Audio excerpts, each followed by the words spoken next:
महाभारत में नारायणी सेना एक ऐसी सेना थी जिससे कोई भी उलझने की कोशिश नहीं करता था। नारायणी सेना बहुत ज्यादा शक्तिशाली थी। उसमें एक से बढ़कर एक योद्धा थे। और जो भगवान श्री कृष्ण थे, नारायणी सेना उन्होंने बनाई ही इसलिए थी कि अगर भविष्य में कोई भी द्वारिका पर हमला करता है या भगवान श्री कृष्ण की कभी भी किसी के साथ कहीं भी लड़ाई होती है तो उनके शत्रुओं के खिलाफ वो नारायणी सेना का इस्तेमाल कर सके और जो उनके शत्रु थे उनको धूल चटा सके। तो जो नारायणी सेना थी, कहा जाता था कि वो उस समय में बहुत ज्यादा शक्तिशाली सेना भी थी।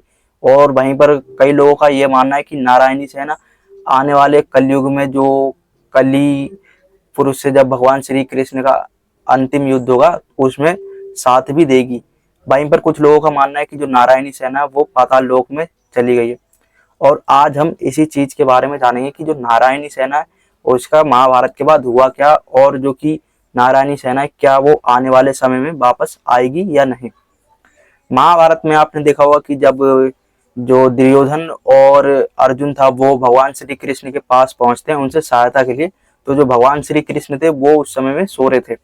अब जो श्री कृष्ण थे वो जो दुर्योधन और जो अर्जुन थे उनसे यही कहते हैं कि तुम मांगो और तुम्हें क्या चाहिए। तो जो अर्जुन थे वो तो देखो श्री कृष्ण को ही मांग लेते हैं। अब वहीं पर जो दुर्योधन था वो बहुत ज्यादा खुश हो जाता है और वो ये कहता है कि ये निहत्था कृष्ण मेरे किस काम का है, ये तो मेरे कोई काम का ही नहीं है, और वो कृष्ण की जगह नारायणी सेना को ले लेता है। अब जो नारायणी सेना थी उसका तो देखो नारायण के बिना कोई अस्तित्व भी नहीं है, और जो भगवान श्री कृष्ण थे वो स्वयं नारायण के अंश थे।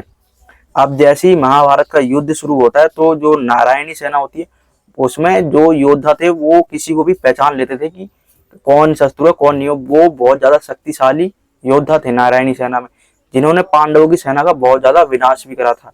और वहीं पर जो नारायणी सेना थी उसका जो कि श्री कृष्ण थे उसको अच्छे से जानते थे कि नारायणी सेना की क्या खास बात है और क्या खास बात नहीं है, क्योंकि जो श्री कृष्ण थे उन्होंने ही नारायणी सेना को बनाया था कि तुम्हें कैसे चलना है, और भगवान श्री कृष्ण उन्हें अच्छे से नियंत्रित करना जानते थे। भले ही देखो नारायणी सेना में ताकत थी, शक्ति थी, लेकिन जो श्री कृष्ण थे उनमें बुद्धि बहुत थी। वो नारायणी सेना को रग रग से जानते थे। अब जो महाभारत का युद्ध शुरू होता है तो जो अर्जुन और जो भीम होते हैं वो नारायणी सेना का बहुत बुरी तरीके से अंत भी करते हैं, लेकिन जो नारायणी सेना थी वो काफी बड़ी थी जिसके चलते वो धीरे धीरे खत्म होती है।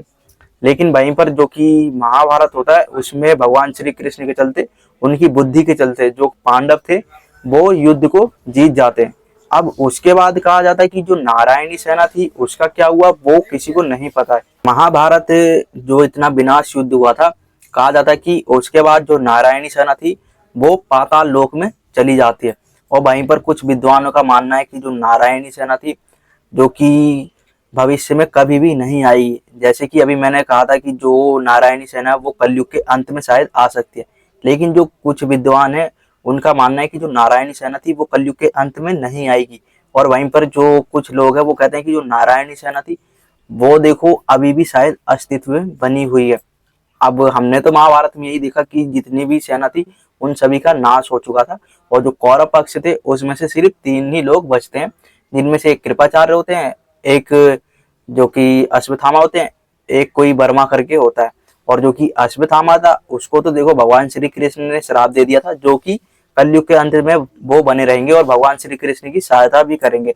अब वहीं पर जो नारायणी सेना है उसका देखो कोई वृतांत नहीं मिलता है कि वो आगे चल के जो कलयुग का जब अंत होगा और भगवान श्री नारायण जब अपने 10वें अवतार जो कि कल्कि के रूप में आएंगे उसमें जो नारायणी सेना होगी, कहा जाता है कि वो नहीं होगी, भगवान जो कल्कि होंगे उनकी सहायता के लिए नहीं होगी।